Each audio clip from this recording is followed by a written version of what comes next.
resentment is there's a bunch of people out there that have these lives that are deeply unsatisfying, because I think somehow or another, through momentum and just through just things falling into place the way they are, and people trying to fit their lives around the way these pieces have fallen into place, there are so many people that are working all day long doing something that is deeply unsatisfying and almost painful to them. Yes. If you make furniture for a living, and you feel a great satisfaction out of that, and you sell that furniture, look, man, making furniture feels good. If you can do that, you could cut those corners perfectly and sand everything down nice and stain it, and then it's done, and you get this satisfaction, and you sell it to someone, and that pays your bills.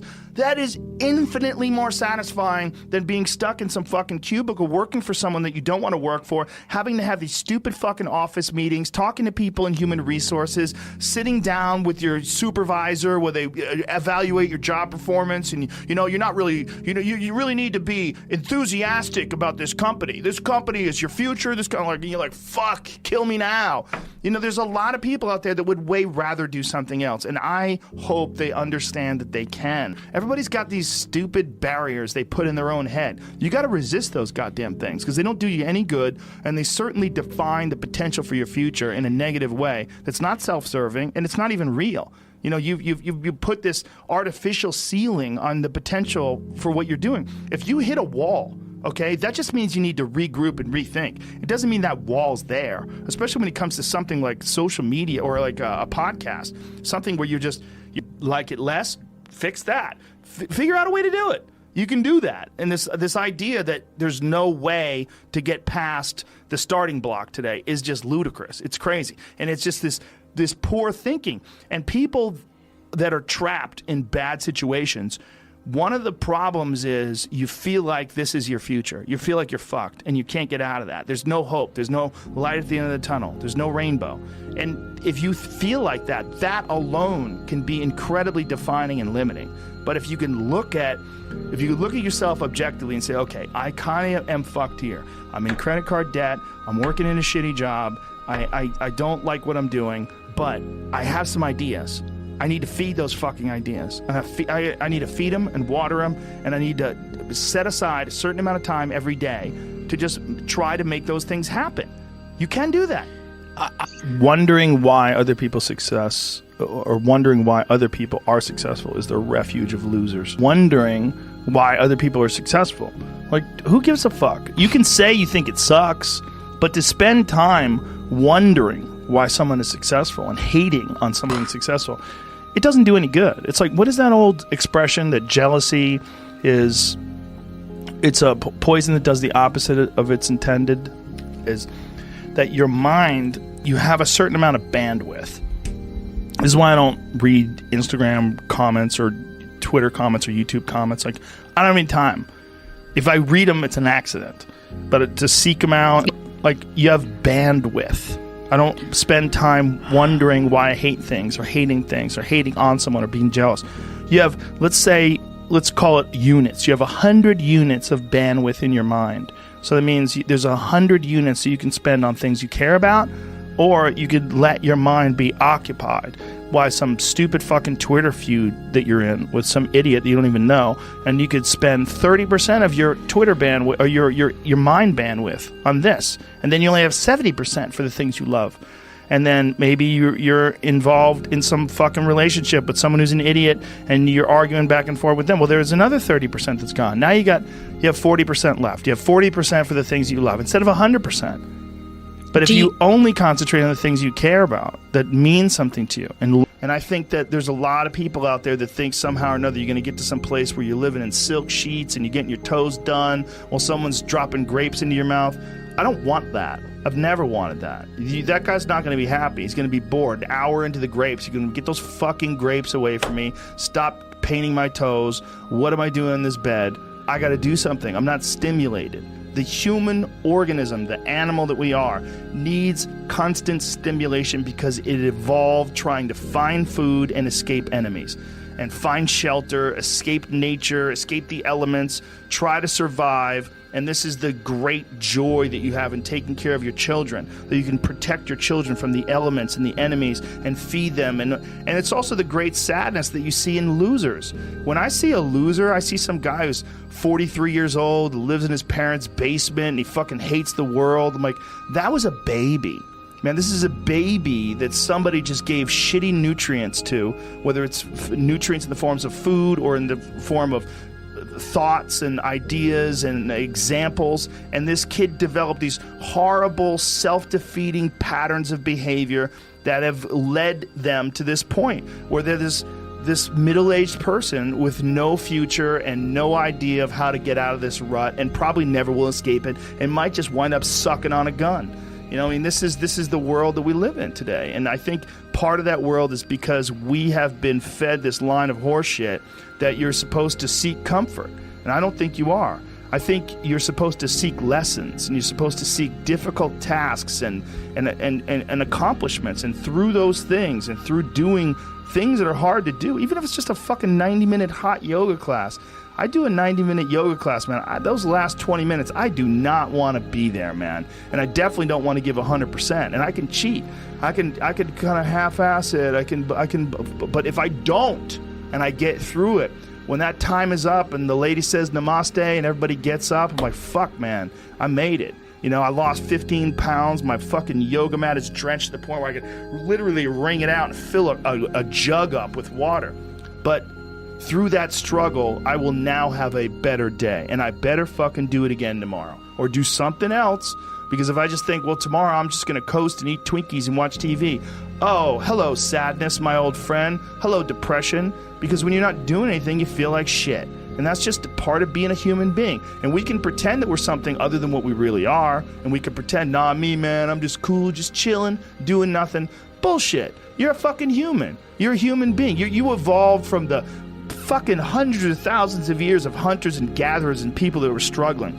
Those human reward systems are carved deeply into your DNA. And if you don't respect that, if you don't respect the mechanism of happiness and fulfillment and what you really need to do in order to feel satisfied in life, camaraderie, love, family, friendship, struggle, testing yourself, learning, all those things are imperative. They're all a giant part of being a person. Concentrating on people that suck or being jealous about people that are doing well does me zero good. But instead, if someone does well, I can be inspired and I can get fired up by it. I mean, I figured this out in my early 20s. I was like, okay, this is I have a poor way of looking at it, because it's a martial arts thing. Because in martial arts, like, you can't be jealous of someone else's ability. You have to realize you might have to fight them someday. So by realizing that they're really good, you're forced to be objective about it. And you have to go to work. Like, you have to go, fuck, that guy's better than me. I got to get better. And you have to go to work. Right. There's no positive benefit in underestimating someone. Underestimating someone will get you fucking killed. Like, literally. You're gonna get. But this is something I've cultivated for a long time and avoided things that make me unhappy and figured out what those things are and been very rigid about eliminating them from my life. And one of the big ones is eliminating interactions with people that are negative. That is gigantic. And because I've realized that I'm not really as independent as I used to like to think I was. I used to like to think that my thought process was independent and that I don't give a fuck what anybody thinks. That's nonsense. People say that because they absolutely care what people think and it bothers them. So they say, I don't give a fuck. But that I don't give a fuck stuff is almost entirely nonsense. You do care. And you care in both ways. You care if people are critical of you, care if people are positive of you, but you also care if people are living positive lives and they're motivating you. That's a big one. People are fuel, and other people, it's one of the reasons why I like talking to people, one of the reasons why I like to do podcasts, because I get a lot out of, like just talking to you about your time in the monastery or your push to get to that 100 miles. Like, you get energy out of people like that, and you think about this energy and you think about this inspiration when you're doing other things.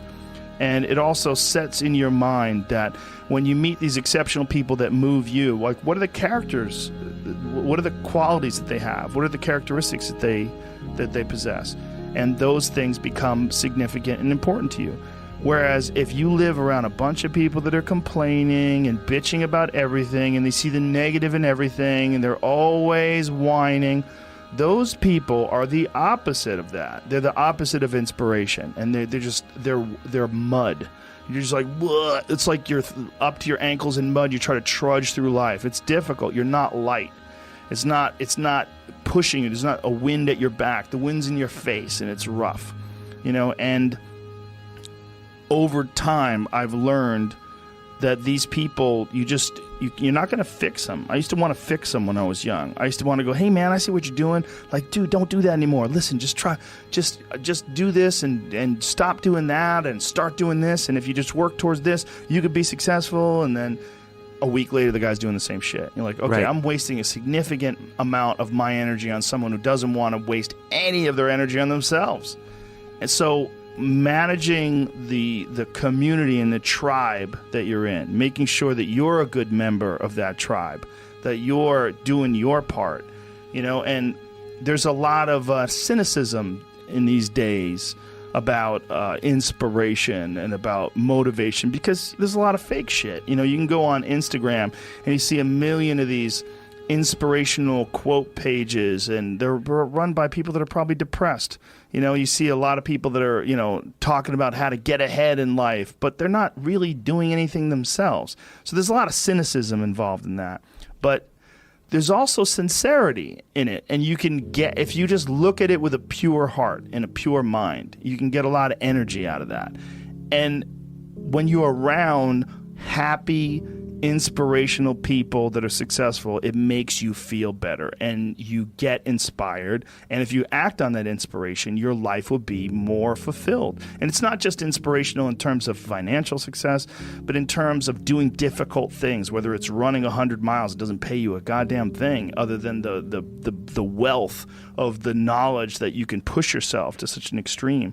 Or anything else, whether it's someone who becomes really good at playing chess, or someone who's really good at martial arts, or whatever it is. There's a great feeling in these overcoming these difficult things, because life is never this just constant state of, I'm at a 9 all day, and when I'm with my wife, I hit 10. Yay! And I stay like that. That's not real. What's real is, like, you saying that you went to this monastery and felt all this angst about meditating and being alone and not having your phone and not having the input, but then when it comes out of it, then you have this reward. So you push through this, and you had these uncomfortable feelings, and you came out of those uncomfortable feelings with this newfound appreciation for time and this respect for your own existence in your own space, and carving out 3 hours for yourself a day. That's where it all comes from. It all comes from life lessons, and the lessons are learned through struggle.